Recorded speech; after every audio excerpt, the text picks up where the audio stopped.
Olá, boa tarde. Estamos em mais um Pingo de Liberdade, hoje, dia 12 de setembro. O ano está voando, Fernão, e da semana passada para cá, um monte de coisa aconteceu, né? Teve o desfile do 7 de setembro, teve primeiro debate Trump e Kamala Harris, temos aí o Congresso Nacional dizendo, né, que após a entrega do pedido de impeachment ia entrar em obstrução. Ou como é que estão as coisas por aí em São Paulo? Pelo menos aí em São Paulo está mais calma aí a disputa. Como é que ficou aí? Bah, é um tiroteio cerrado. Aqui a gente vive, ó, nós estamos girando no ralo ali, ó, sabe? Aquela coisa, já vai descer tudo. Estamos nessa toada. Não, você sabe que eu tava vendo hoje um comentário da Renata Barreto, que mora aqui na Flórida, né? Trabalha muito com investimento de brasileiros aqui no exterior, nos Estados Unidos.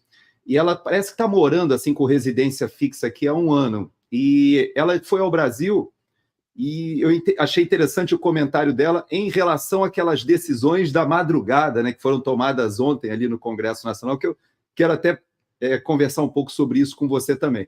Mas ela dizendo que ela foi ao Brasil, reviu amigos, encontrou parentes e tal, mas ficou numa aflição para voltar aqui para os Estados Unidos, não por outra razão que não fosse o fato de que ela se sentia realmente num local de grande instabilidade jurídica, ou seja, a situação se agravou até de quando ela tomou a decisão de passar a residir no exterior, e ela dizendo que, da perspectiva dos investidores, a situação do Brasil se agravou muito rápido. E a gente não percebe. Ela falando, o mais estranho é que as pessoas no Brasil se acostumaram com a instabilidade jurídica. É impressionante, né? Se acostuma com o caos. É isso aí, cara. É impressionante isso. Eu noto assim, eu pego os jornais de manhã e os jornais são uma balbúrdia, entendeu? Eles não tem mais nenhum, você não consegue identificar nenhum conceito, nenhuma firmeza nos conceitos, né? Eles ficam numa discussão entre a realidade que está aqui, que é de uma ditadura, né? E o fato dessa ditadura ser chamada de democracia. Então, a confusão dos conceitos é uma coisa, né? E os jornais são uma balbúrdia. Cada artigo é em si mesmo uma balbúrdia, né?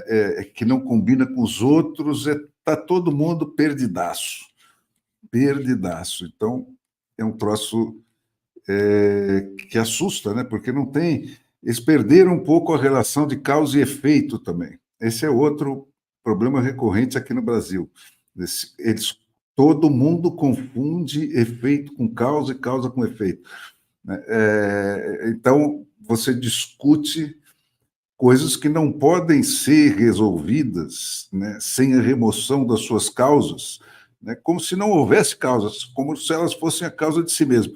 Então, nós nunca vamos à raiz dos problemas, né? E isso está cada vez uma confusão maior, porque é um comentando o absurdo do outro, né? E você entra num círculo cada vez mais absurdo, né? E é isso aí que eu vejo, quer dizer, tá tudo desarvorado aqui, né? Tudo desarvorado. E não tem muita diferença da esquerda para a direita, entendeu? A esquerda vota no Lula pelas mesmas razões que a direita vota no Marçal. Todo mundo pensa com o útero. Ninguém para raciocinar, para fazer um pensamento um pouco mais estratégico. É tudo no impulso, é tudo na emoção. Então, cara, e fica esse negócio assim, né? O Congresso, hoje tinha um editorial no Estado, né? O Congresso de costas para o Brasil e tal. Sempre esses assuntos são tratados como se fosse um problema moral, né? Não é, cara, é um problema técnico, né? E enquanto o Brasil não identificar esses problemas como problemas técnicos, quer dizer, eles são decorrências obrigatórias do defeito das nossas instituições. Não é que o brasileiro tem uma moral especialmente pervertida e que ele nasce diferente do resto da humanidade. é que o sistema aqui leva obrigatoriamente para isso, né? Eu vivo repetindo aí, né, e nós já falamos 1000 vezes aqui nesse nosso programa disso, né, os Federalist Papers, né, e o próprio Tocqueville, né, ele era praticamente um psicanalista das instituições, né? Assim como os Federalist Papers também, né? O que eles argumentam ali? Que tipo de comportamento uma instituição desenhada desse jeito vai obrigatoriamente produzir nas pessoas, né? Esse é o ponto de partida de qualquer instituição que seja feita a partir de um pensamento maduro. Aqui é tudo no tapa, é tudo na porrada, e é o contrário, né? Então, cara, cada instituição gera obrigatoriamente um tipo de comportamento. E as brasileiras, né, são tão tortas, né, que só é possível assim. Hoje, por exemplo, você tem essa história aí o Toffoli entrou no Supremo agora 46 pedidos de devolução das multas devolvidas pelos dinheiros e multas devolvidas pelos ladrões confessos. 46. Né? Todas são milionárias, 20 e tantas são da turma da Lava Jato. Por quê? Porque ele apagou as provas. Então, a consequência obrigatória é essa, né? Todo mundo vai lá devolver isso, né? Agora tem essa história também obrigatoriamente as empresas vão ter que fornecer para o governo as suas listas de pagamento, para o governo conferir se as mulheres estão recebendo a mesma coisa que os homens. Então, a partir de uma ação afirmativa que supostamente tem uma intenção X, você vai colher a realidade Y, que é essa, de acabar com todas os critérios de proteção da sua individualidade, né, tem que abrir a conta de todo mundo para o governo ir verificar se você está pagando a mesma coisa para homem e para mulher, né? Essa é a consequência imprevista, né? Mas você vê que esse avanço, né, do Estado no Brasil, é interessante que você coloca o Zanin na equação, o Toffoli na equação. Essa semana a gente teve lá o Gilmar Mendes chamando a audiência pública para decidir sobre escolas cívico-militares. Então, o que o Gilmar Mendes tem de voto para resolver ou entrar nesse debate e chamar uma audiência pública? Porque, teoricamente, ele quer fazer uma arbitragem entre uma ação que um partido entra contra governadores que têm feito as suas fórmulas, né, de enfrentar um dos maiores problemas que o Brasil tem hoje, que é exatamente a baixa qualidade da educação, que já comprometeu aí 2 gerações, no mínimo, daqui para frente, porque é muito ruim o nosso ensino. Essas são as interferências pontuais. Agora, eles mexem em coisas que são raízes de grandes árvores de distorção. Entendeu? Esse negócio aí, por exemplo, que a gente vive falando, o político brasileiro está de costas para o país, e é porque ele é um sujeito imoral, tal. Não é, cara. É porque não existe aqui nenhuma ferramenta que ligue o seu representante ao seu representado, né? O representado ao representante depois que você votou. Então, o resto é consequência. Né? Não é que o cara é imoral. Qualquer um que você botar dentro de um sistema como esse, né? Uma vez que eu recebi um voto na vida, acabou. Eu virei um cidadão especial, eu sou intocável, eu tenho uma justiça só especial só para mim. Quer dizer, não há Jesus Cristo que não se corrompa dentro de um sistema desse. Então, não é uma questão moral, né? É uma questão técnica, né, de defeito da instituição que obrigatoriamente produz comportamentos distorcidos. Mas você veja, isso que você coloca é um fato. Eu particularmente, eu tenho uma tendência a olhar essa questão mais como uma raiz até moral. Mas eu entendo o seu ponto de vista, porque, de fato, nós temos distorções técnicas, jurídicas e até institucionais gritantes, concordo com você. Agora, você veja só, quando o ministro Barroso, por exemplo, ele diz na cara dura e explicitamente e que o Supremo Tribunal Federal ele foi promovido e que agora ele deixa um caráter mais técnico e assume um caráter político, isso não está amparado na Constituição, isso não foi debatido no Congresso Nacional, isso não foi debatido na sociedade, foi uma decisão ou uma leitura unilateral dele e dos seus pares. Mas ele faz isso, Gerson, porque ele pode. Pois é, então. Não tem consequência nenhuma. E por que ele pode? Porque o Congresso que você elegeu, né, que os 150 milhões de brasileiros elegeram, né, a maioria que esses 150 milhões de brasileiros estabeleceram por uma razão objetiva, tá certo? Porque você estava com um cara da esquerda no poder, então você puxa mais para a direita ou vice-versa, né? É assim que funciona o sistema.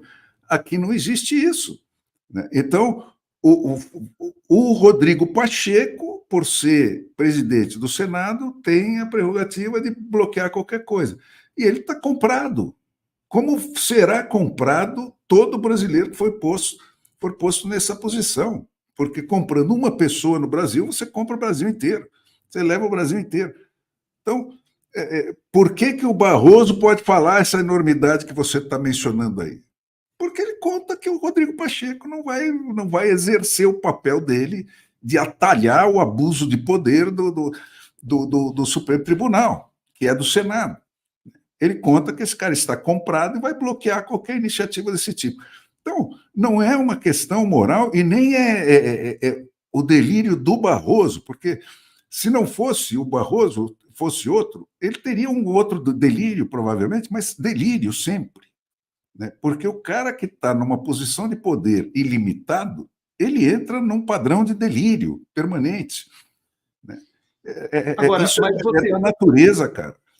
Mas você vê que, a despeito disso que você está colocando, que a gente sabe que o ponto fulcral é ali aquele regimento interno do Senado, que, como você bem diz, você mexe em uma peça somente, muito mais barato você comprar uma pessoa do que ter que eleger toda uma bancada. Concordo com você. Mas você veja que esse caso do Zanin, eu já comentei isso com você aqui, que o que causa mais perplexidade aqui nos Estados Unidos, quando a gente conversa com os congressistas, e inclusive esta semana, até faço questão até de dar um toque em relação a isso, antes até de entrar na questão do Zanin. Esta semana, até te dando um retorno para a nossa audiência também, a Comissão, né, de Direitos Humanos, eu estou até com o press release deles aqui, do Chris Smith, ele faz um novo documento ao Brasil solicitando informações dessa questão do Twitter, né?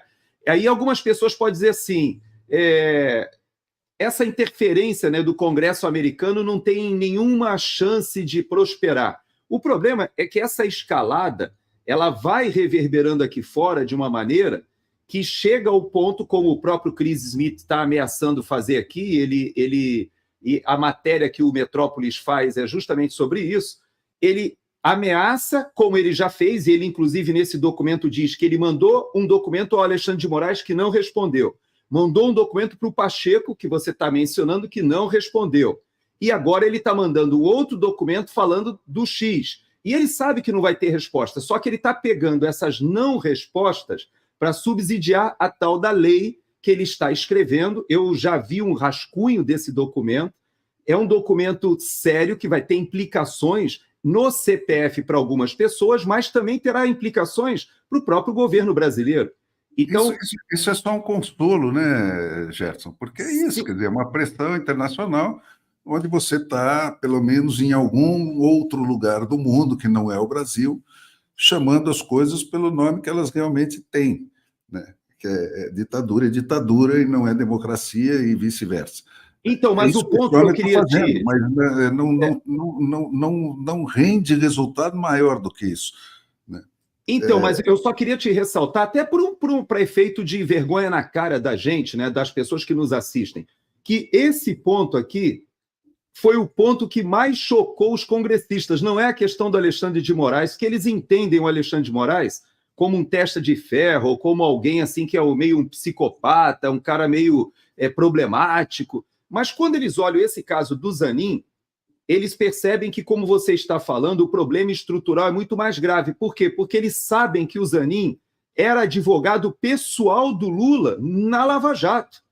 E ele, quando é colocado no Supremo Tribunal Federal, isso causou enorme perplexidade, não pela cara de pau que o Lula teve de indicar, mas pelo fato de ter passado no Senado com tanta facilidade. Então, aí você toca... E por tudo mais, Gerson, é porque também, para um sujeito que vive dentro de uma democracia, né, um juiz de qualquer tribunal, do Supremo ou não Supremo, dizer para o Congresso Nacional que ele tem não sei quantas horas para aprovar uma lei, é um negócio tão absurdo, né? Agora, a coisa vai sendo enfiada devagar, né? Então, você vai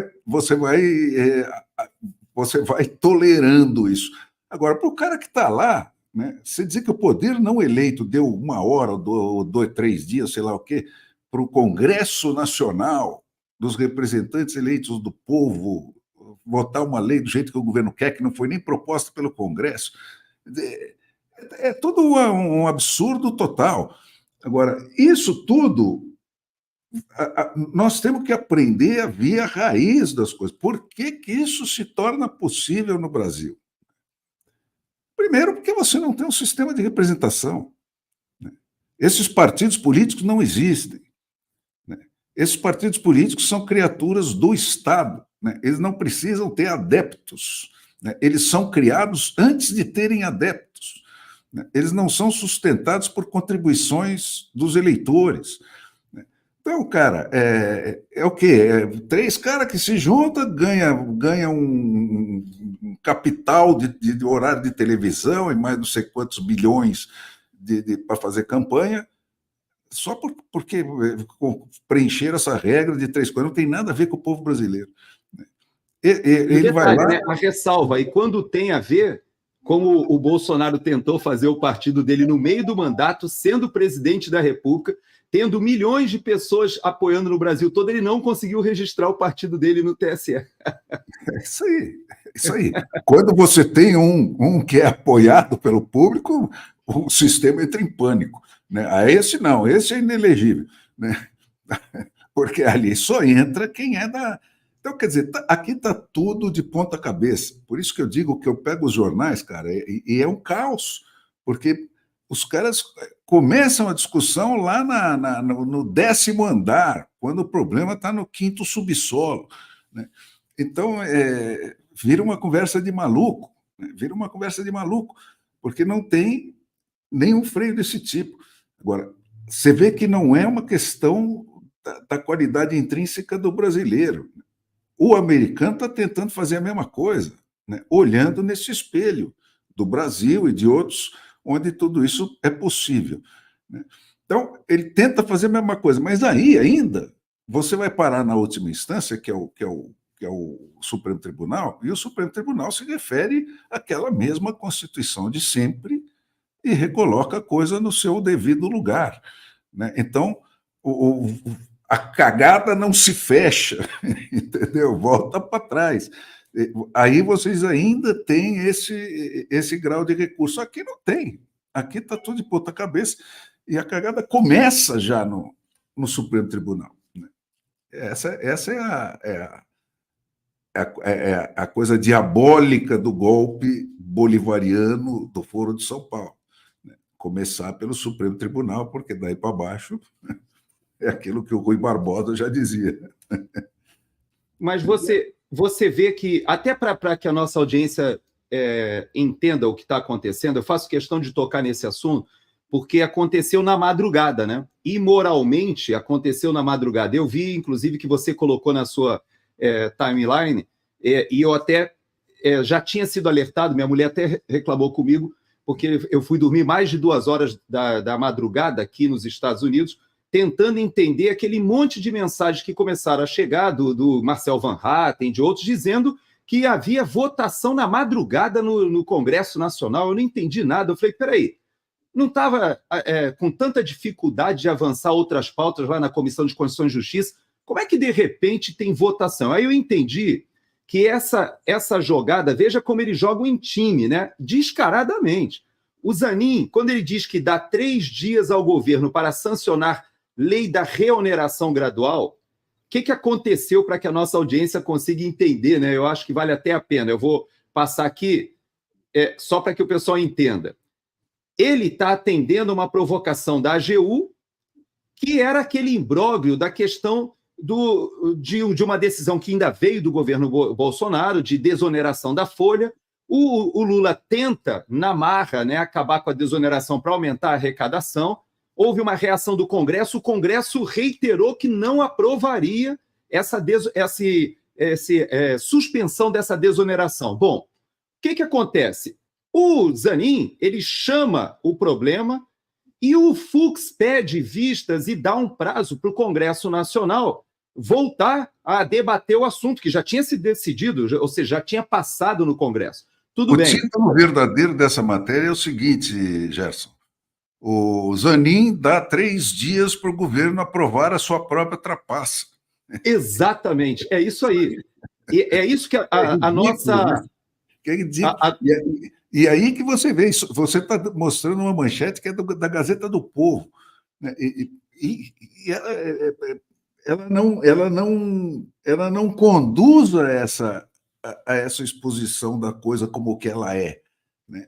Então você fica sem os recursos, quer dizer, a imprensa continua trabalhando uma linguagem que não se adequa mais à da realidade do Brasil.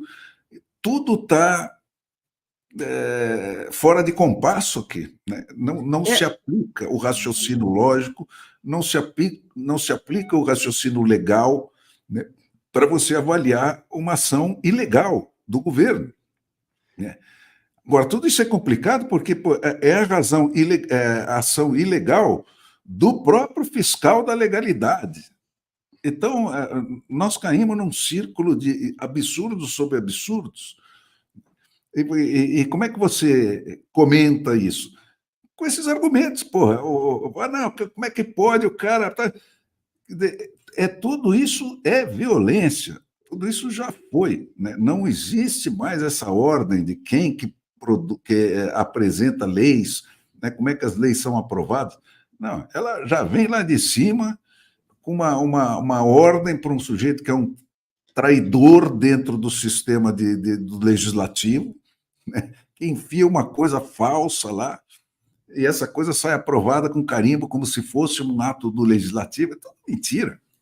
Tudo mentira. Não, inclusive, eu estava lendo que havia uma relatora desse assunto, né, que estava tramitando no Congresso Nacional.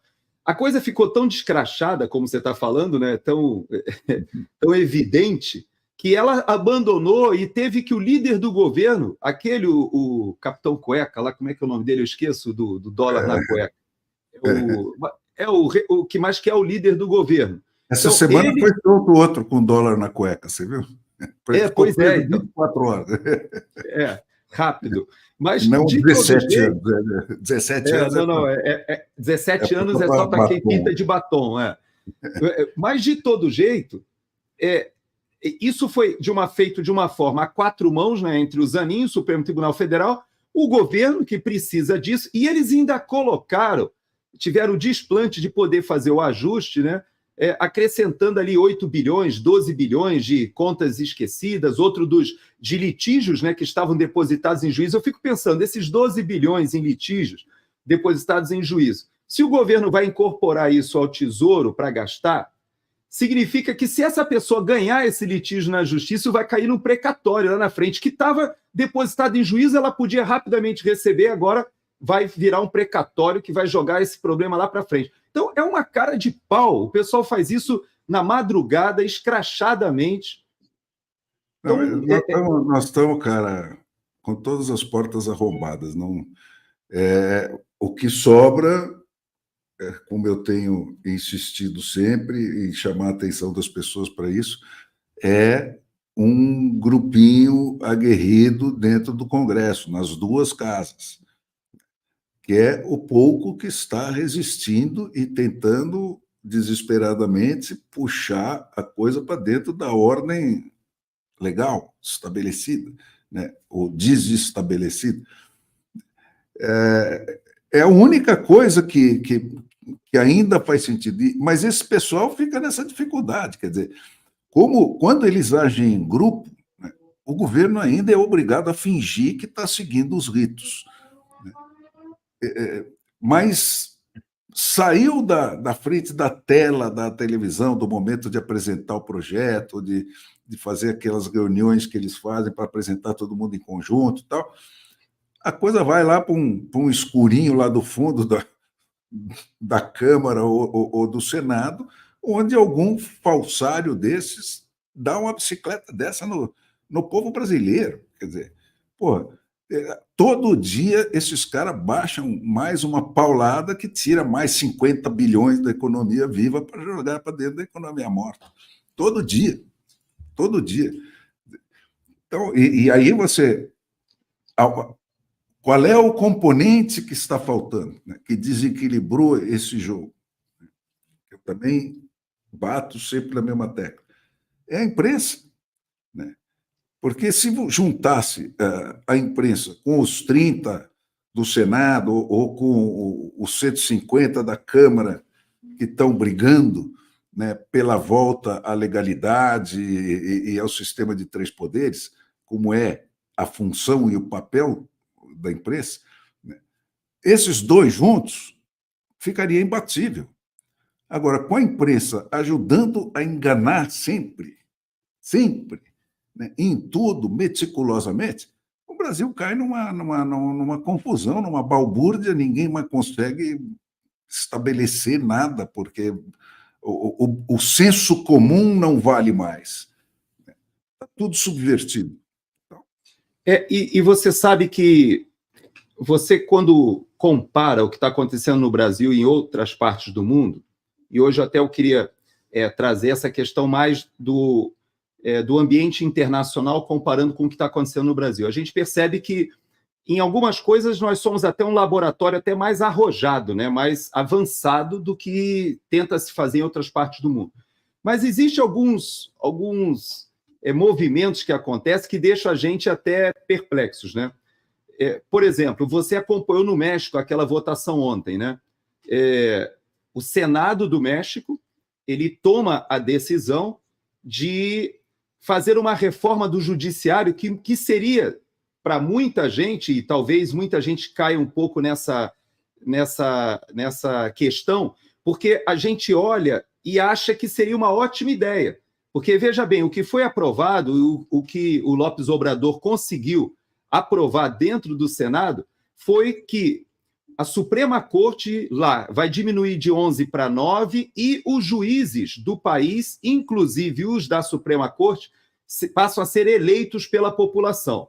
Aí você veja que a ideia, você inclusive já mencionou isso, que aqui nos estados, alguns estados dos Estados Unidos, nós temos juízes eleitos ou pelo menos em que a população decide se eles vão permanecer ou não, como é o caso aqui da Flórida, em que o eleitor decide se os juízes da Suprema Corte eles permanecem ou não. E se decidir que não permanece, o governador tem que fazer o processo de escolha, submeter ao Senado da Flórida, etc. Essa questão ela é muito simples, Gerson. Ela demorou para caramba.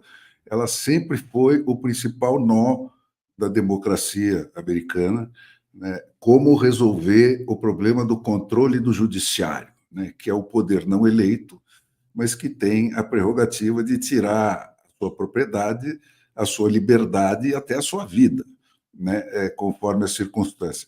Então, como é que você cerca esse monstro, né? Mas sem interferir na isenção que ele deve ter, né? Então, a ferramenta inventada para prevenir esse tipo de brutalidade na política é a eleição, tá certo? Então, a eleição resolve parte do problema. Os americanos demoraram 100 anos para descobrir que muito mais importante que a eleição é o poder de deseleição. Esse é que realmente bota o poder na mão do povo, como manda a democracia, né? Aí sim o povo passa a mandar no político, quando a continuação do cargo do político depende estritamente dele servir bem o povo, e o povo pode tirar essa representação, né, a qualquer momento, né, sem ter que alegar nenhuma lei, nenhum tipo de violação, apenas porque não está me representando bem, né? A representação é um conceito hierárquico, eu vivo repetindo isso, né?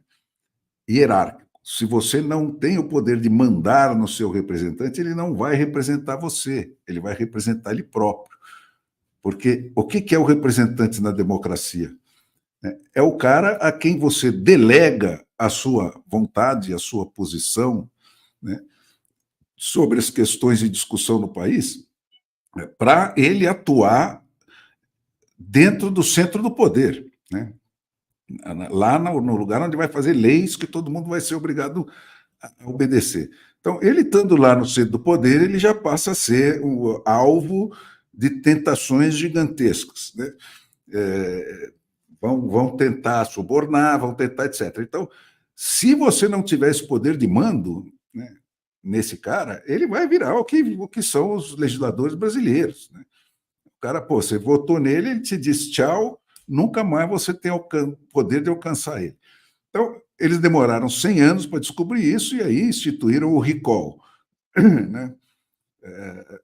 Já tinham um mandato reduzido a 2 anos para ter um sistema de recall praticamente automático no âmbito federal. Isso por quê? Porque é muito complicado você fazer uma eleição nacional para tirar um federal, né? Então, o federal você tira a cada 2 anos, mas daí para baixo, né, onde você está falando de pedaços pequenos da população, né, você convoca uma eleição local e tira o cara, né? E isso resolveu o problema na política. No judiciário, né, eles começaram sempre com esse problema. Ele falou, pô, é totalmente incoerente a gente fazer esse sistema que nós estamos chamando de democracia, né, onde o povo que manda, né, e o juiz que vai, em última instância, julgar o executivo, né, o legislador e o detentor dos cargos executivos, vai ser nomeado por eles próprios. Isso não pode funcionar, isso vai dar merda, né? Então, aplicaram o mesmo critério de dar ao povo o poder de eleger os seus juízes, né, achando que com isso ia conseguir resolver o problema. Não resolveu, criou o mesmo problema dos políticos, né? O juiz precisa fazer campanha, para fazer campanha ele precisa de dinheiro, para ter dinheiro ele precisa de um patrocinador que depois vai cobrar dele, e a coisa vira uma putaria. Então, 100 anos eles levaram para instituir o recall nos políticos e já funcionou suficientemente, porque o político ele é partidário, então ele tem mesmo que ser partidário, porque isso facilita a fiscalização, né? Se ele está dentro ou se ele está fora daquela proposta genérica do partido, né?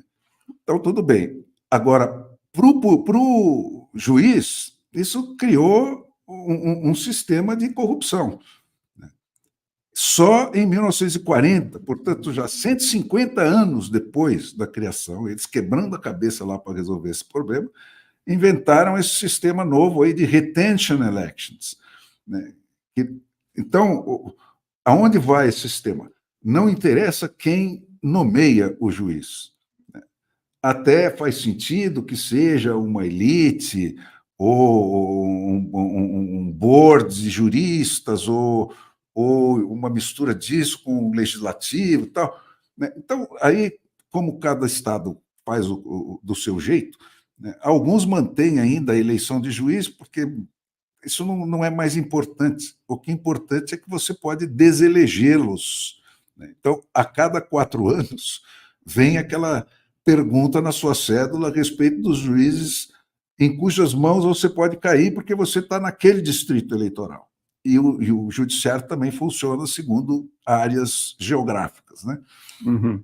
Então, vem na sua cédula o nome de todos os juízes que te afetam e com essa pergunta: o juiz fulano de tal permanece juiz mais 4 anos? Sim ou não?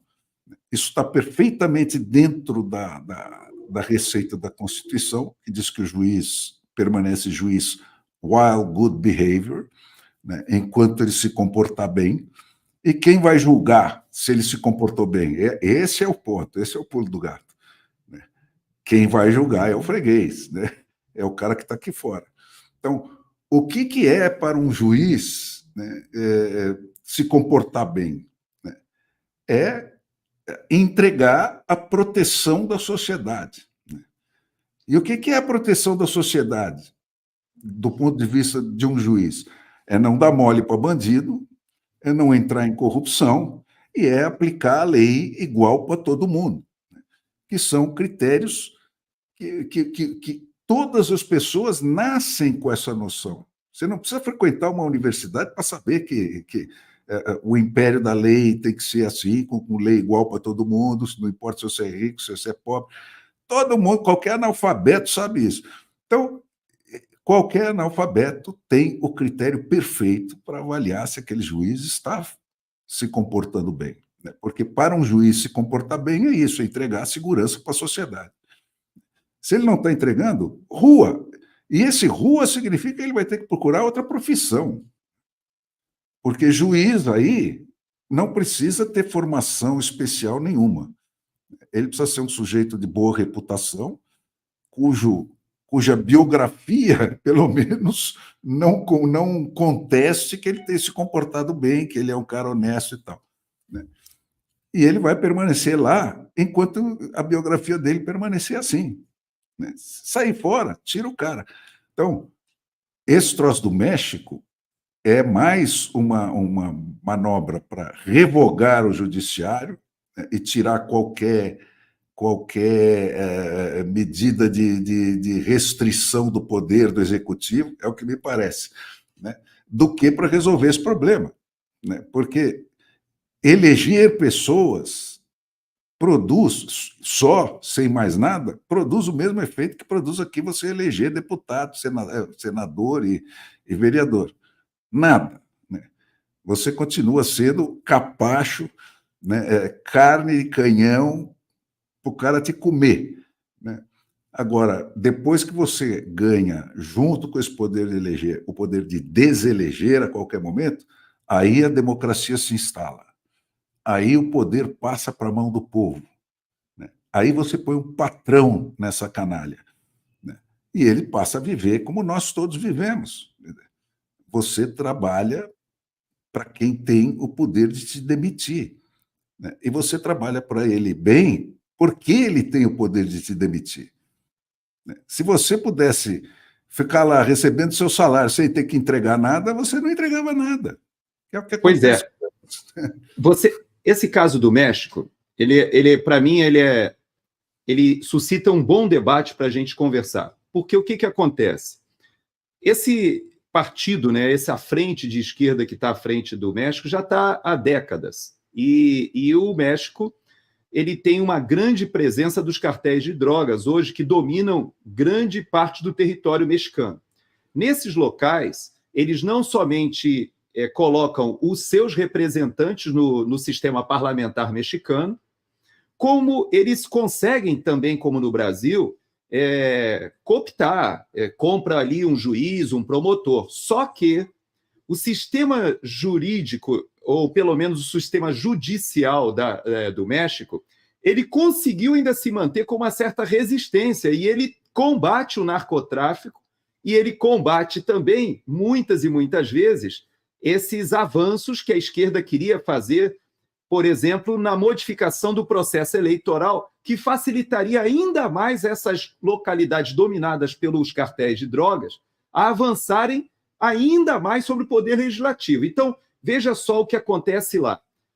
Quando eles fazem a aprovação dessa lei, a esquerda celebra, mas a população, grande parte da população, invade o Senado porque a oposição percebeu de cara que o que estava acontecendo é anular a independência mínima que ainda tinha do Supremo Tribunal deles, lá tanto que eles estão diminuindo de 11 para 9, vão fazer uma eleição que eles sabem que vão colocar a maioria lá, vários deles financiados pelo narcotráfico, pelos cartéis de drogas, Então você vê para onde o México está caminhando. A mesma coisa que aconteceu aqui, quer dizer, esse negócio de você ganhar 5 eleições seguidas, porque você inventou um sistema confortável de voto, vamos dizer assim, né, e ganhar uma maioria no judiciário, não é para reforçar o judiciário, é para eliminar o judiciário, né? Que foi o que fez o Supremo Tribunal aqui. E o que fará esse Supremo Tribunal fantoche que eles querem pôr lá. É a mesma coisa.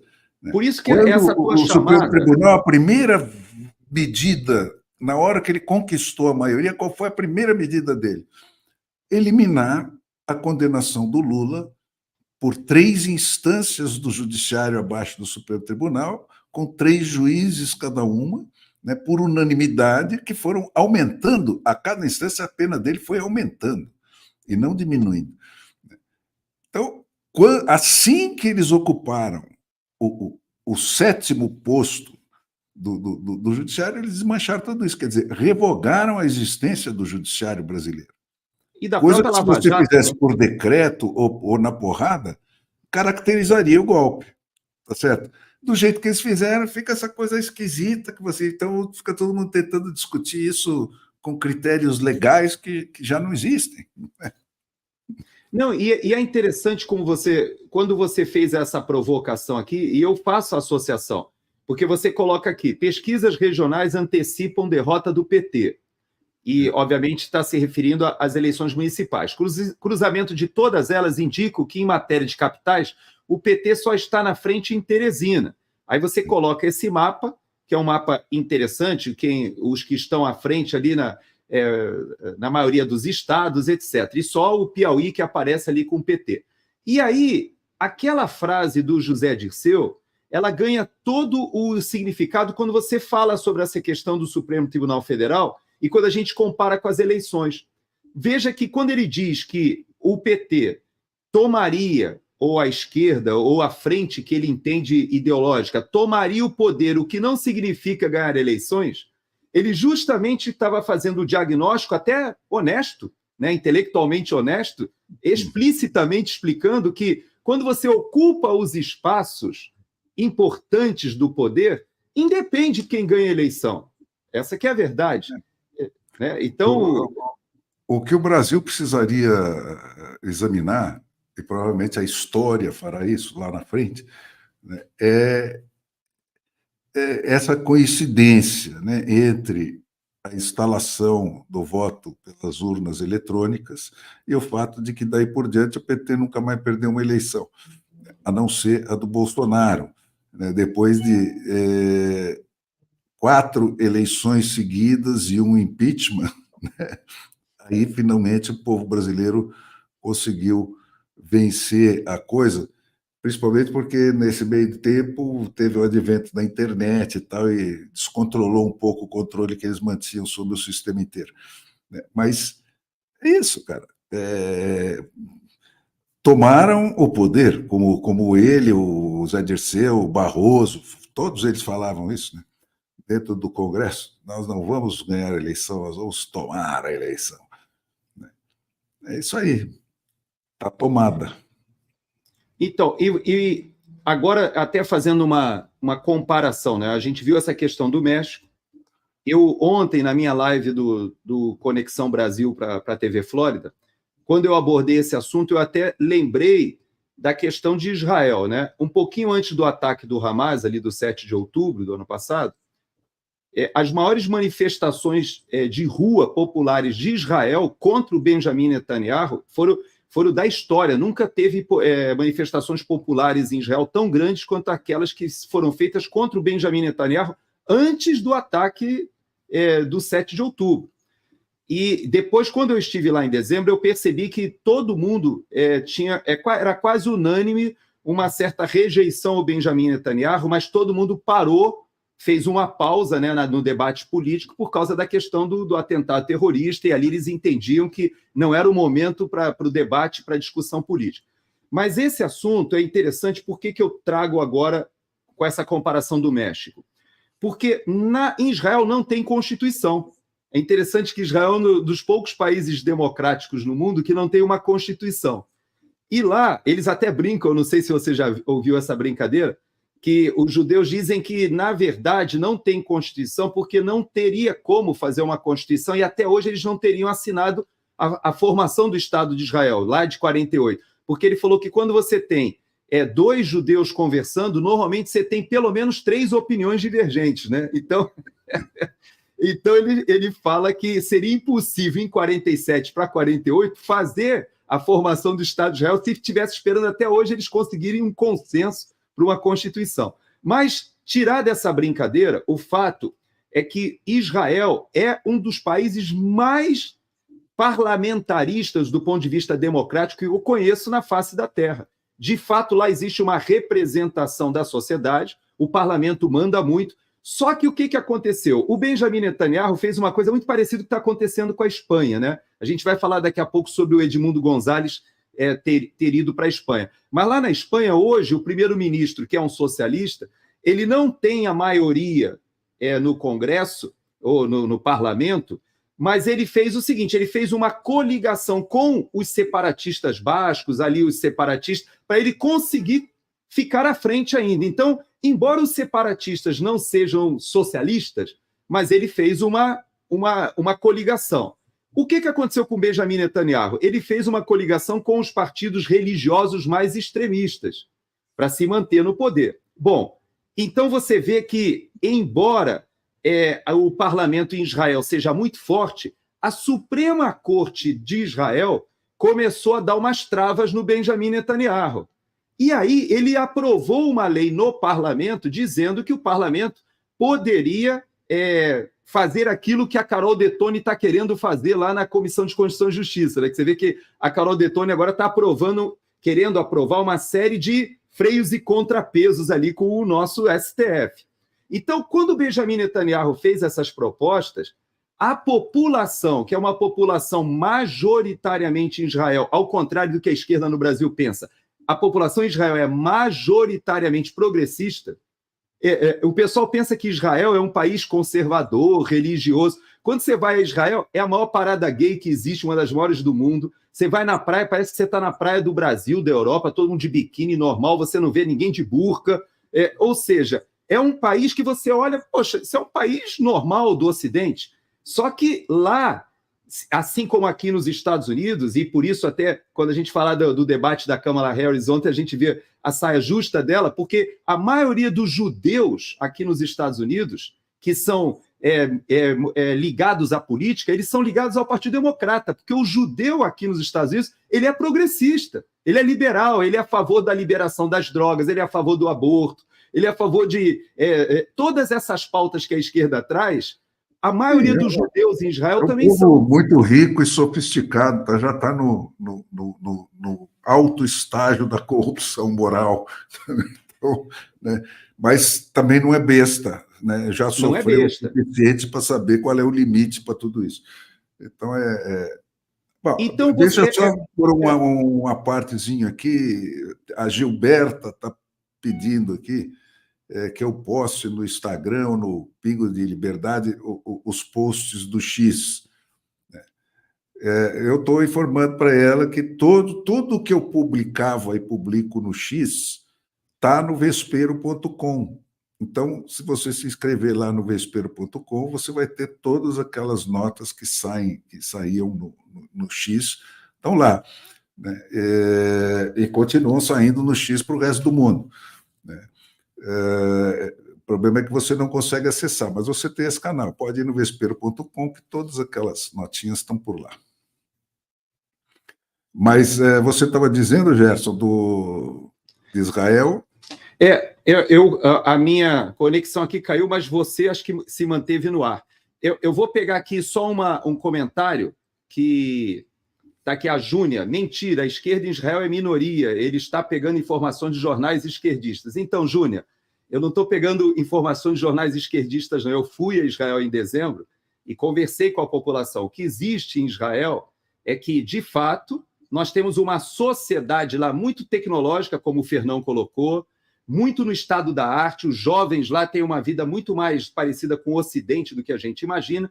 No entanto, eles têm uma reverência ainda pela religião é judaica. Só que a religião judaica, ao contrário do que a gente pensa, não é aquela dos rabinos mais ortodoxos, que a gente vê de chapéu, com aquelas coisas. A religião judaica, hoje em dia, aqui nos Estados Unidos, a gente sabe isso muito bem, essa tradição rabínica ela foi para várias vertentes.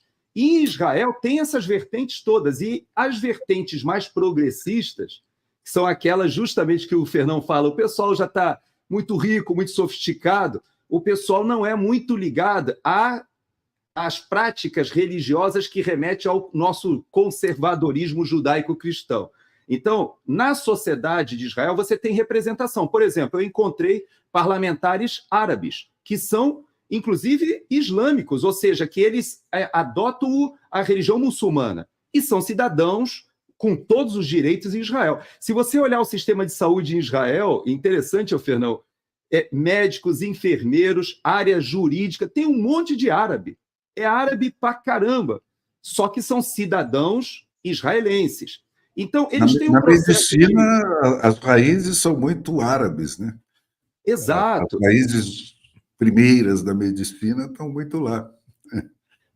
Então, mas isso não significa que a sociedade seja predominantemente de esquerda. É porque a gente, no Brasil, chama de esquerda e direita, que o Fernão vive falando sobre isso, que essa nossa definição de esquerda e direita ela é estranha para quem é parlamentarista. Você sabe que a gente estava lá, em Israel, e fomos ao parlamento. E o nosso attaché, o nosso guia, ele fez questão de dizer que em Israel não é esquerda e direita, é situação e oposição. Então, se você está na situação, os partidos que estão na situação, ou seja, que se coligaram para governar, seria o que nós chamaríamos de direita. E esquerda são aqueles que estão na oposição. Só que nós, brasileiros, entendemos que esquerda e direita tem a ver com as pautas, né, mais progressistas ou mais conservadoras. Só que nos países que são parlamentaristas, esse conceito de situação e oposição é o que está mais na cabeça deles, é mais inteligível, né? Mais até do que a questão das pautas. Então, tem pautas lá em Israel que você vai dizer assim, essa é uma pauta conservadora, tudo bem, mas tem outras pautas que os mesmos partidos que nós chamaríamos de situação de direita, eles votam pautas que para a gente seriam pautas progressistas. Então, é difícil esse entendimento. Esse é um problema recorrente, né, Gerson? Essas denominações, esquerda e direita, progressista, conservador, né, elas têm um significado em cada lugar, diferente.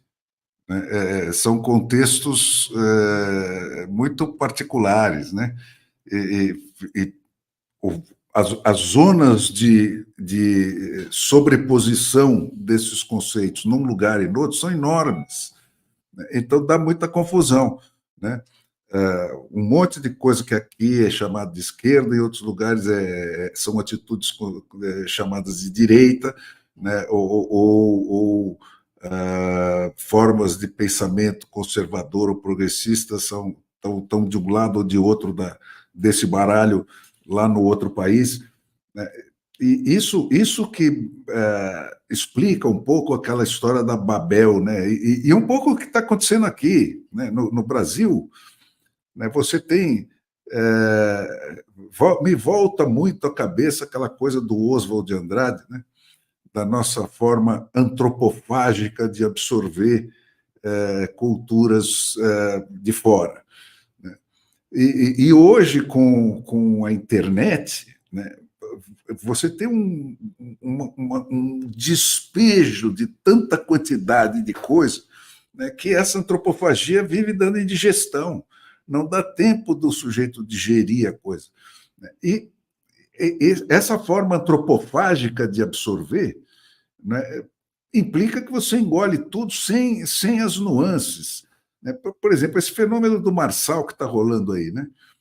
É uma mistura de teologia da prosperidade com daquela coisa protestante, né? Por oposição àquele cultivo da miséria da Igreja Católica que ficou para trás. Né? É isso que esse Marçal vende, né? essa teologia da prosperidade, só que não vem junto, ficou para trás nessa absorção canibalística, né, da Revolução Protestante, todo o outro sentido que a Revolução Protestante carrega, né, de compromisso com a verdade, né, de um compromisso moral muito forte, né, do componente educacional, que foi o mais revolucionário da Revolução Protestante quando ela aconteceu lá atrás, né? Você tem que aprender a ler para ir direto à fonte e tal.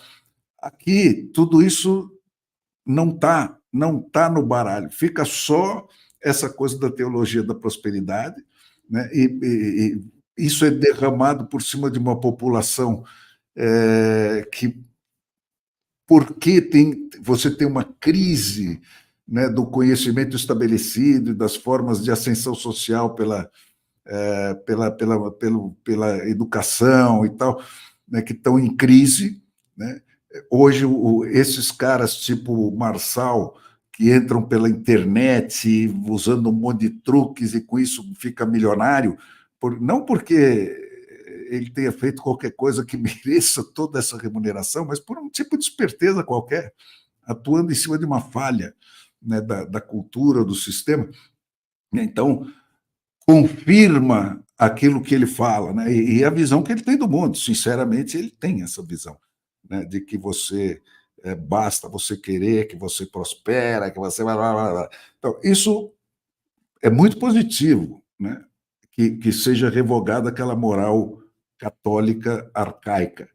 Mas essa antropofagia da teologia da prosperidade aí não vem com todos os componentes morais de que ela estava cercada na Revolução Protestante. Então, ela vira uma coisa que tem outro sentido e vai produzir, certamente, outro efeito, né? E isso sobre uma humanidade que está no mundo inteiro, né, já meio disposta a revogar todo o conhecimento estabelecido, né, porque ele está em crise e porque ele fala uma língua que não era a da internet, né? No Brasil, isso está na enésima potência, né? Cada brasileiro que nasce, a humanidade começou de novo, né, do zero. Então, não tem barreira nenhuma para protestar isso aí, né? Uma revolução que aconteceu há 400 anos atrás, em cima de um sistema de opressão que tinha durado milênios, né? E que tinha outro sentido, e que foi sendo digerido lentamente pelas populações que realmente viveram essa coisa. Aqui, isso chega como um turbilhão meio maluco, né? Mas você sabe que todas essas teologias, vamos chamar assim, ou leituras, né, do Evangelho, e que, na verdade, se você olhar Paulo, né, as cartas de Paulo, você já vai ver que esse dilema, junto com essas heresias, elas têm origem dentro do ambiente eclesiástico. É isso mesmo, você tem um monte de verdades que você distorce e que, como você falou, você acaba carregando em cima de um que você chama de teologia da prosperidade. Eu vou até te indicar um livro. Esse livro aqui é de um teólogo interessante, são 3 teólogos, que diz assim: você é o ponto fraco de Deus e outras mentiras da teologia do coaching. Porque você está falando de teologia da prosperidade, mas, na verdade, essa teologia que você está falando do Marçal é uma teologia que é mais nova, que sucedeu a da prosperidade, que é a teologia do coaching, que é o seguinte, só assim, bem rapidamente explicando, né? A teologia da prosperidade que você se refere, ela parte do princípio de que todos podem prosperar economicamente. A teologia do coaching diz o seguinte, que todos podem ser felizes.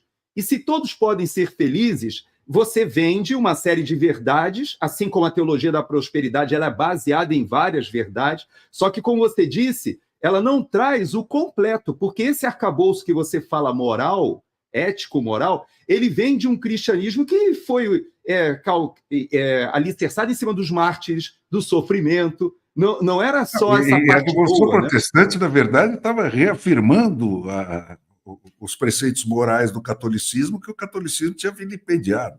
Exatamente. Lutero não queria que a reforma protestante gerasse uma outra religião. Ele queria que a Igreja Católica se reformasse. Voltasse a ser a religião que ela era. Por isso que chamava-se reforma, e não era uma revolução, era uma reforma do que havia na base do cristianismo. Agora, é interessante quando você levanta esse ponto, porque eu vou até trazer a questão do debate aqui, que o Roberto Mota, ele está igual você, né? Ele está usando mais o Instagram.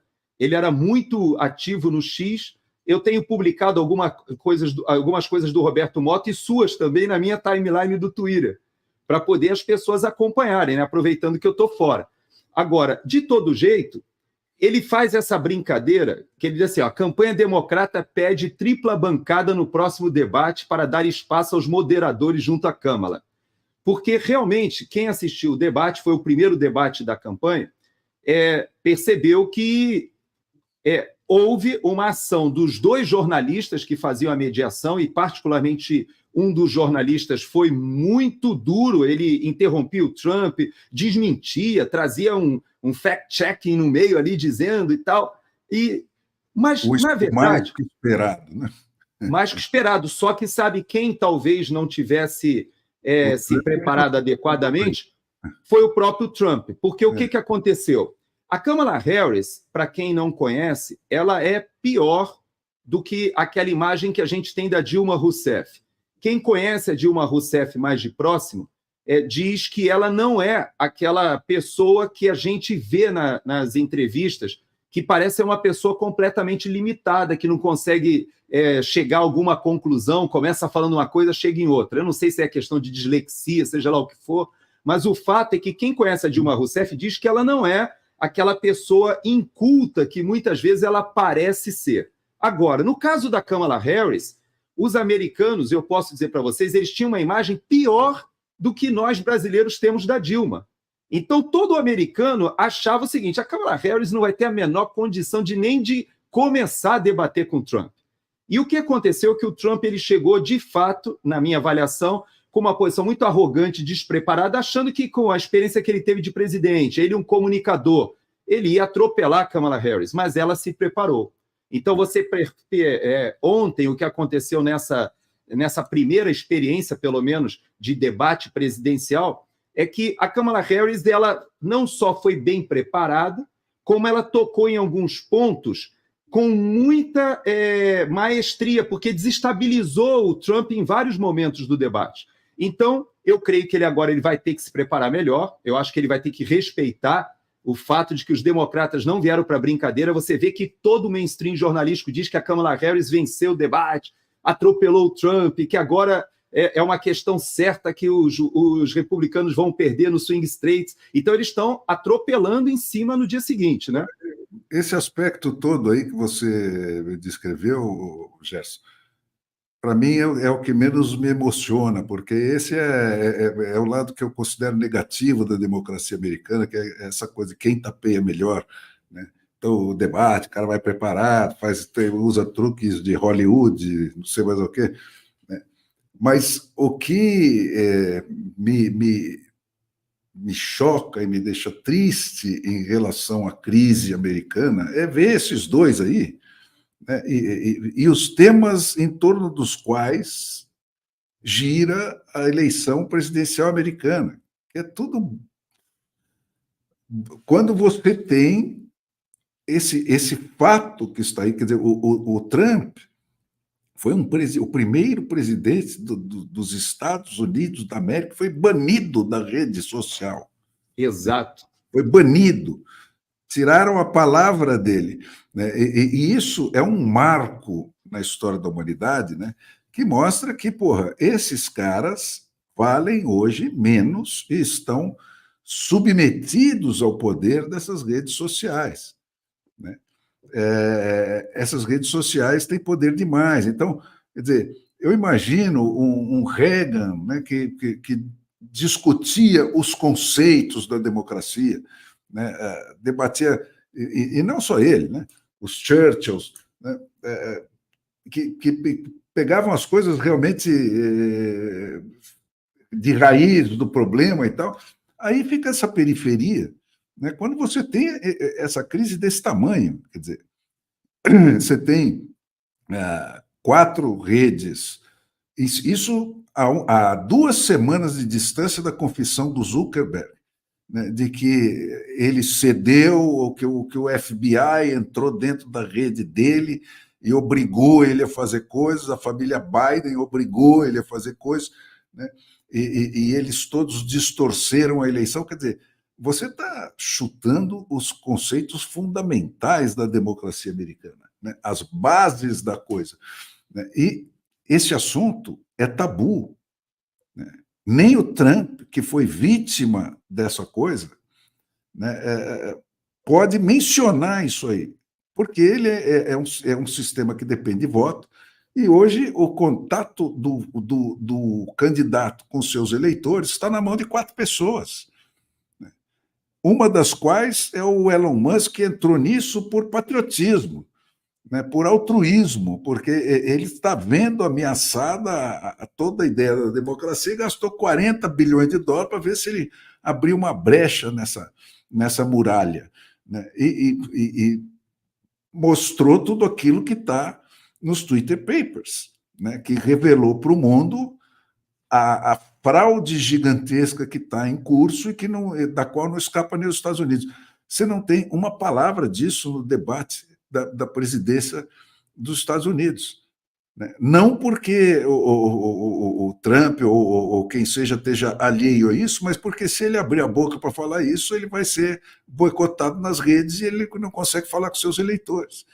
E aí ele perde a eleição, né? Então, quer dizer, o mundo já está tomado a um ponto por esse sistema, né, desses oligarcas gigantescos, cada um com 2, 3 trilhões de dólares, né, que estão metendo $500 bilhão para eleger essa Câmara, não é por acaso, né, é porque se eleger essa mulher vai fechar de vez o sistema, e nada disso está na pauta, no debate.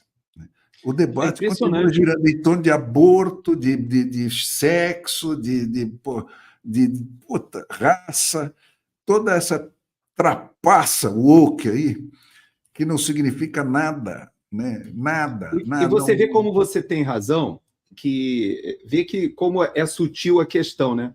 O cara tomou um tiro na cabeça que só não o matou na frente de todas e essa imagem ia correr o mundo inteiro, por uma questão que eu imputo à providência divina, outros vão dizer que foi sorte, que ele olhou para o telão bem na hora do disparo, pegou na orelha. Mas você sabe que esse assunto simplesmente sumiu do mainstream jornalístico aqui. Ninguém fala mais no atentado que o Trump sofreu. É interessante como eles têm uma capacidade de fazer um assunto desaparecer, assim como a questão do laptop do Hunter Biden, que o Zuckerberg, naquela carta que você falou, ele assume que ele fez isso mesmo, ele retirou... Mas aí o que você acha, Gerson? Você que está aí, cara, isso aí é porque o Trump não sabe disso? Né? Ou é porque ele tem medo de falar nesse assunto? Ele sabe que se ele falar nesse assunto, vão caçar a voz dele. Quer dizer, não é difícil saber. Unidos, cara, né? Pois tá é. E você vê que... para esses caras, né? E você vê que essa questão dele ter sido caçado no Twitter, né, antigo no Twitter, o Elon Musk ele compra o X e ele faz um retorno, né, do Trump à rede, depois faz inclusive uma sala no Space. Nesse dia, por incrível que pareça, ninguém falou sobre isso muito no Brasil, mas o X, com toda a tecnologia que tem, a sala dele de Space, dele entrevistando o Trump, sofreu o maior ataque cibernético que se tem notícia nas redes do X das últimas, desde que o Twitter foi feito. Então você vê que essa briga é uma briga entre grandes. Por isso que quando você me faz essa pergunta, é difícil essa resposta. Eu não sei se o Trump tem receio ou se ele sabe que ele precisa das redes sociais, ele poderia ser completamente banido. É difícil saber se é uma estratégia o fato de que ele mesmo, aquela imagem, ele se levantando ensanguentado e falando aquela imagem que deveria ser uma coisa que agregasse, que unisse a população, hoje em dia a Kamala Harris ela consegue terminar o debate dizendo que ela é que quer juntar a população e o Trump é o representante da desagregação. Você vê como eles conseguem manipular o conceito. O cara sofreu um atentado. É isso aí, mas eu fico muito, quer dizer, surpreso não, porque o Trump também né, eles meio se equivalem, né? Um puxa o outro. Esse que é a tragédia dessa coisa da polarização extrema, é que você põe um tranca de um lado, vem um outro tranca do outro, e não tem ninguém aí com estatura, não é, para vir falar da luta ancestral da humanidade contra a opressão tal, e tudo que está em tela aí para acabar, para fazer isso tudo reverter para uma idade das trevas. Aí. Tudo está na cara. Né? E você não vê isso ser discutido nem na imprensa, nem pelos candidatos, nem pelos que não são candidatos, dos que estão em volta de cada candidato. Nem esses. Eles ficam nessa punhetinha aí, eu vou tirar um Mas você sabe que a minha esperança... botar um dinheirinho para o estudante, eu vou não sei o quê.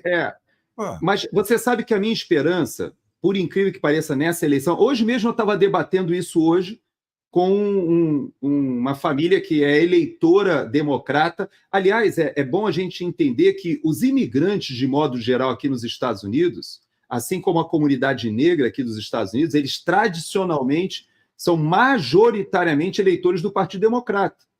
Porque o Partido Democrata, historicamente, ele faz pautas de políticas públicas que favorecem o imigrante e também essas pautas identitárias, teoricamente, foram pautas feitas para as minorias ou para a promoção de alguma recuperação econômica das minorias. Agora, o que aconteceu nas últimas décadas? É que o próprio Partido Republicano e a própria administração do Trump romperam muito com aquele Partido Republicano meio elitizado e hoje inverteu. O Partido Democrata hoje está muito mais elitizado e o partido com esses outsiders, e aí eu quero te falar sobre duas figuras que, para mim, são a esperança. A Tulsi Gabbard, ela é uma pessoa muito considerada no meio democrata, tradicionalmente uma democrata, e o Robert Kennedy Jr. Todos dois, se você vê as entrevistas deles, eles estão falando para os democratas.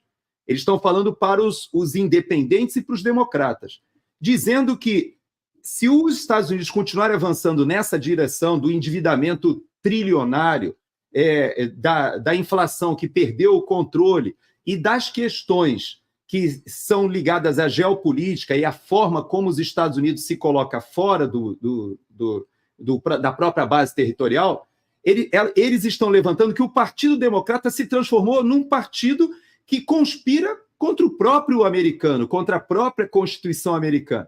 Então, isso, para mim, me deu assim uma luz. Por quê? Porque essa família que eu conversava, que são tradicionalmente democratas, eles mesmos já compreendem que é difícil hoje você ser um eleitor do Partido Democrata fiel, porque o partido se desvirtuou muito das propostas de um John Kennedy lá de trás. Né? Isso vai mudando, né? Porque a permanência no poder vai corrompendo e tal. Então, eles já trocam. Não é a primeira vez que os republicanos trocam de lugar com os democratas e vice-versa. Aconteceu com Reagan, por exemplo. Na história americana, isso acontece recorrentemente. Né? Agora, é muito estranho esse negócio, sabe, porque essas políticas de ação afirmativa, no fim, né, elas resultam, elas agridem o fundamento básico da democracia, né, que é substituir a privilegiatura pela meritocracia. Né? É aquela coisa, você não vamos acabar com aquele sistema odioso de que você vai ter uma vida de privilégio porque você nasceu com essas ou aquelas atribuições ou qualidades, né? ou defeitos. Né? Então, porque você nasceu nessa família, você nasceu nessa classe, você vai passar a vida inteira bem. Quem nasceu na outra vai se ferrar.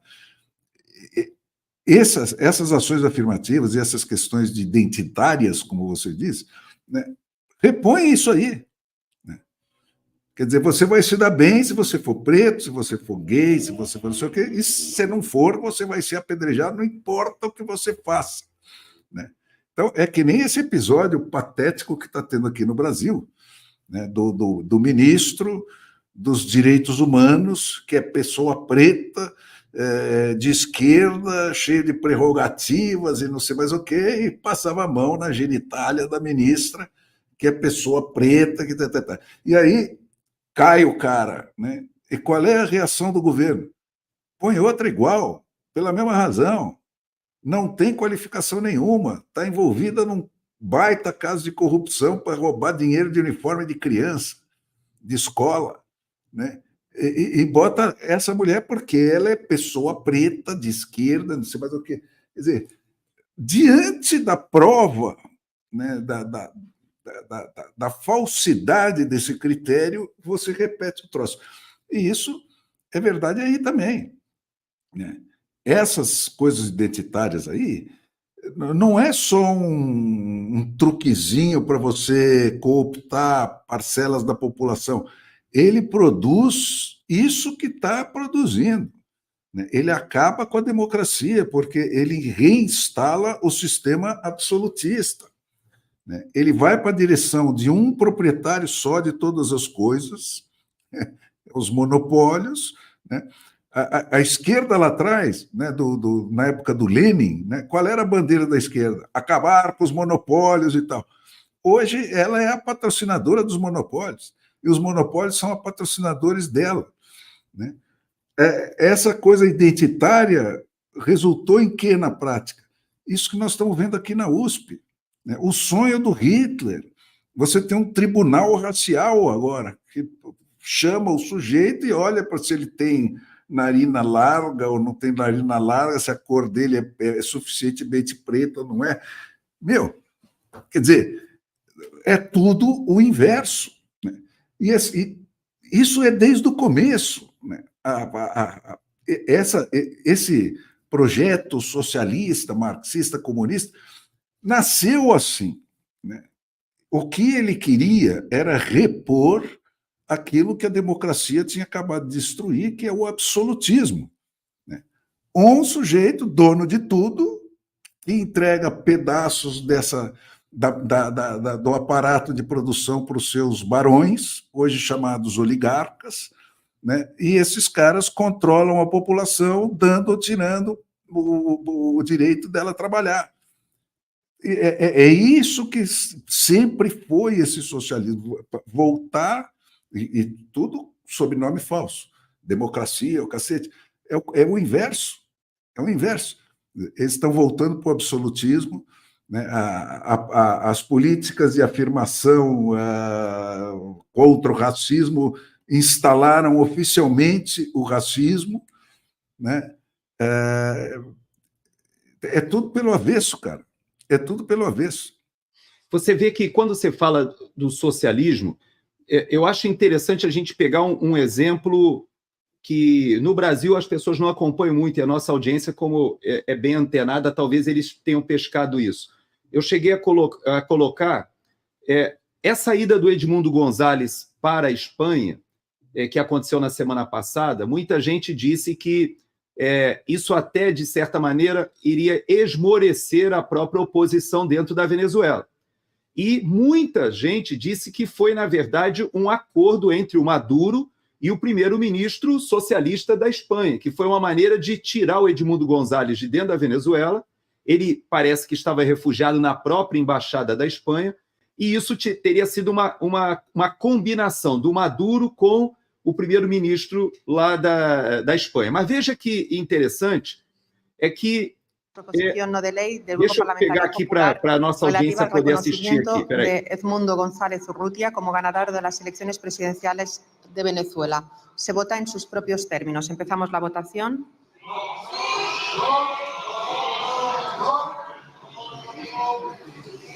No me funciona.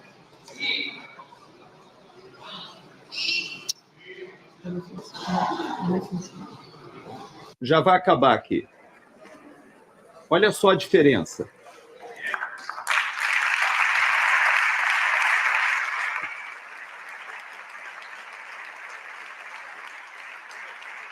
Foi por pouco. Hein? Ele estava presente.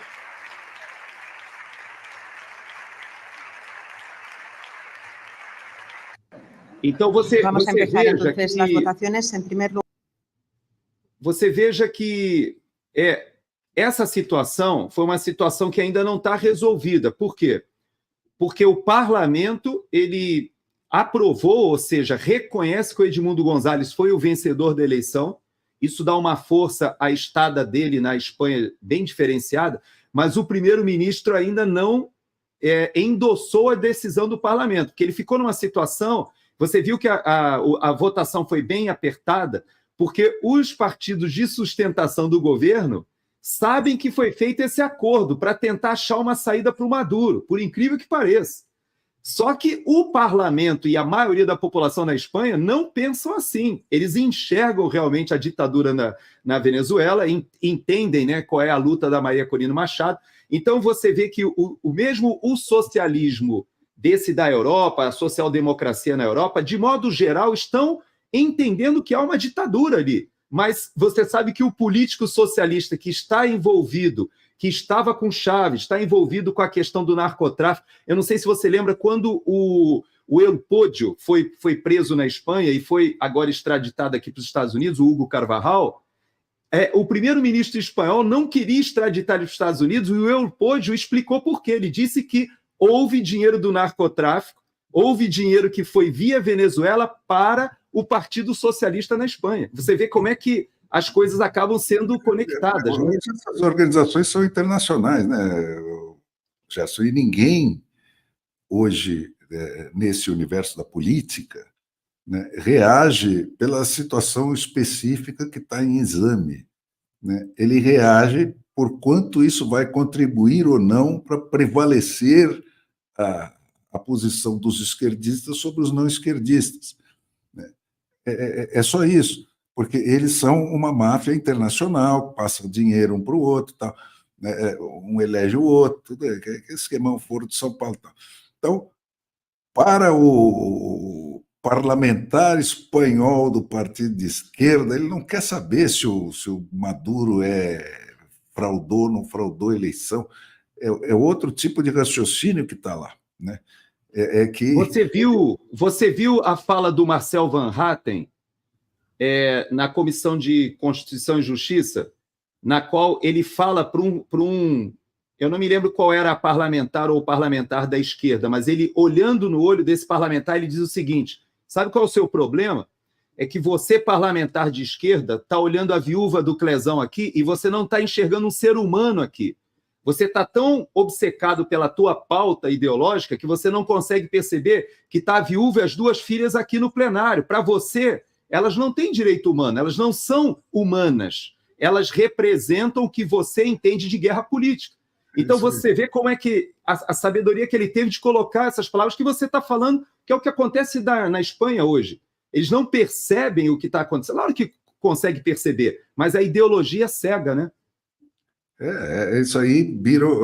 Quando você tira o componente moral de qualquer equação, né, moral no sentido de ético, né, vira aquilo. Quer dizer, a famosa frase do personagem do Dostoiévski: se Deus não existe, tudo é permitido. Então, quer dizer, se você não tem esse componente moral, né, você cria o quê? Esse tipo de super-homem que o Sartre desenhou, né, para quem tudo é permitido: matar, torturar, impor terror a populações inteiras, tal, porque você está construindo um novo universo que vai ser... Então, tudo está desculpado. Aí vira essa competição que virou o mundo. Né? Quem tem menos escrúpulo em primeiro a partir para o assassinato ganha. Essa é a alternativa. Então, ou você vai voltar para isso, que foi o que sempre foi a história da humanidade, né? Quem primeiro partia para o assassinato, quem tinha a mão mais pesada na espada, ganhava. Né? Você teve esse pequeno interregno aí, que foi de 1789 até agora, onde uma pequena parcela da humanidade falou: pô, não, vamos por outra regra para a vida aí, né? Onde tem 3, 4 preceitos que são inegociáveis, né? Que é esse, o direito à vida, à liberdade, a busca da felicidade do jeito que cada um achar que a felicidade deve ser, né? Muito pouco, né? Muito pouco, mas esse pouco, né, se você fixar isso como uma barreira, que foi o que o sistema americano fez até uma certa altura da trajetória aí, né, todas as leis, todas as ações, todos os limites, né, do poder estabelecido tinham que respeitar essas 3 coisas, pô, dá um resultado fantástico em relação ao passado, né? Dá um resultado, pô, fez a humanidade inteira dar um salto que em todos os bilhões de anos que precederam esse momento, ela não tinha conseguido dar. Essa é a diferença. Agora, para voltar para uma idade das trevas, nós estamos a um passo, né? E uma idade das trevas que será assistida por informática, quer dizer, a brutalidade, o assassinato em massa, o controle policial das populações vai ser feito por computador. Quer dizer, então, se você deixar instalar um troço desse, cara, é capaz de durar mais do que os 1000 anos que durou a outra. Verdade. Olha, nós estamos no finalzinho da nossa live, eu queria fazer uma conexão, primeiro com o desembargador Sebastião, ele inclusive mandou um abraço para você, eu falei com ele um pouco antes de começar o nosso programa, parabenizei pela coragem que ele teve de, no dia 6 de setembro, gravar um vídeo no Instagram dele, você vê que ele nem rede social, a única rede social que ele tem é o Instagram, e nesse vídeo ele colocou, pediu para a população, né? Ele fez um convite dizendo que prestigiasse com a ausência, né, o desfile de Brasília. E ele foi atendido. Essa que foi a verdade. Para mim, eu inclusive, Fernão, eu posso dizer para você que para mim... De uma forma absolutamente impressionante. Não impressionante. Tinha ninguém, rigorosamente. Não tinha ninguém. Olha essa imagem. É impressionante. Não tinha uma viva alma. Claro, ali no palanque, né, só com as autoridades e tal, mas você não tem povo. E olha só, nada, tudo vazio. Então, isso para mim me impressionou muito. Eu confesso para você que esse foi o ponto, né? E que eu até termino aqui a nossa... Deixa eu tirar aqui eu termino a nossa live até em consideração, até o posicionamento dele, né, que ele disse que agora ele passa a ser o acusador, ele assumiu o papel com a entrega do pedido de impeachment, que foi feito na segunda-feira subsequente. Para mim, o que mais me chamou a atenção nem foi a multidão na Paulista, eu te confesso, mas foi essa ausência total de público em Brasília, que passou uma mensagem muito contundente. Eu acho que... e agora nós estamos com esse placar que eu acho que é interessante a gente falar aqui no finalzinho do nosso programa. Pelo menos é a nossa contribuição. Faltam 5 senadores para que o pedido de impeachment seja admitido. Então, faltam 5 senadores ainda. Mais importante do que a gente falar quem já se pronunciou favorável, que eu estou passando aqui bem devagar, mas que é importante que a gente reconheça cada um desses senadores que já se posicionou. Na minha avaliação, não é nem uma questão de coragem, é uma questão até de coerência, né, pelo que está acontecendo, mas eu acho mais importante a gente ressaltar os indefinidos, que tem que sair pelo menos 5 daqui para o processo iniciar. Porque se não tiver pelo menos 5 desses indefinidos, nem começa o processo lá no Senado, né? Então... Essa é a conta que eu vivo fazendo, né? Você tem os 3/3 do Congresso. Esses indefinidos são aqueles caras que pulam para um lado ou para o outro na medida em que eles sentem que o vento virou. Exatamente. Então, a gente precisa fazer eles sentirem isso, né? Se sentirem apoiados a tomar essa atitude. Eu vou só citar no finalzinho do nosso programa para que a nossa audiência saiba, né, quem são os indefinidos, que você possa contactar, possa mandar mensagem nas suas redes sociais e conversar. Tem a Zenaide Maia, do Rio Grande do Norte, Veneziano Vital do Rego, da Paraíba, Soraya Tronic, do Mato Grosso do Sul, Sérgio Petecão, do Acre, o Romário, do Rio de Janeiro. O Rodrigo Pacheco nem adianta, não, ele vai sempre dizer que ele é o presidente e não vota. O Rodrigo Pacheco é carta fora do baralho. Mas o Renan Calheiros, lá das Alagoas, Messias de Jesus, de Roraima, Margarete Busetti, do Partido Social Democrático, Marcelo Castro, do Movimento Democrático Brasileiro do Piauí, Mara Gabrilha, aí de São Paulo, olha a Mara Gabrilha aí, que vergonha, Mara Gabrilha. Pois dá uma ligada para ela aí, por favor, Fernão. Laércio Oliveira, de Sergipe, Jussara Lima, do Piauí, Jaime Campos, do Mato Grosso, Jader Barbalho, lá do Pará, Irajá, do Tocantins, Giordano, de São Paulo. Esse Giordano eu nem lembrava que era senador aí de São Paulo. Caras de Mato Grosso se darem esse luxo. De São Paulo, aqui a bola é dividida, né? Mas... pois é, aí tem Flávio Arnes, do Paraná, Fernando Farias, de Alagoas, Fernando Doeire, de Pernambuco, Eduardo Braga, lá do Amazonas, Doutor Irã, de Roraima, Roraima, Davi Alcolumbre, do Amapá, Daniela Ribeiro, da Paraíba, Confúcio Moura,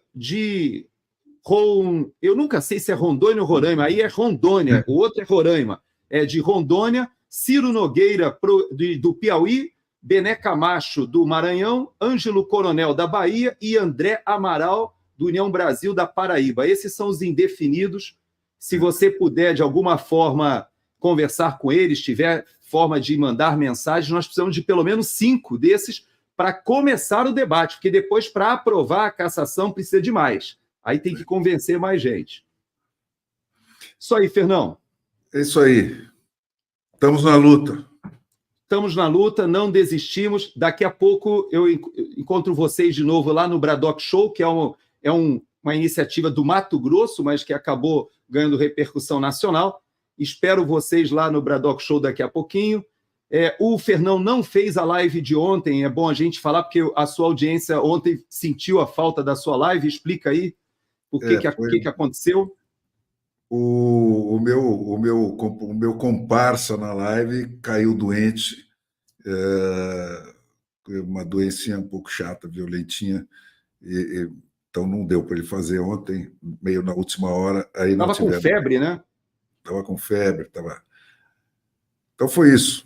Mas tá lá, eu fiz os assuntos principais, pelo menos eu gravei análises e estão lá nas minhas redes, no vespero.com e na minha rede do YouTube e nas outras redes que também reproduzem tudo que é feito.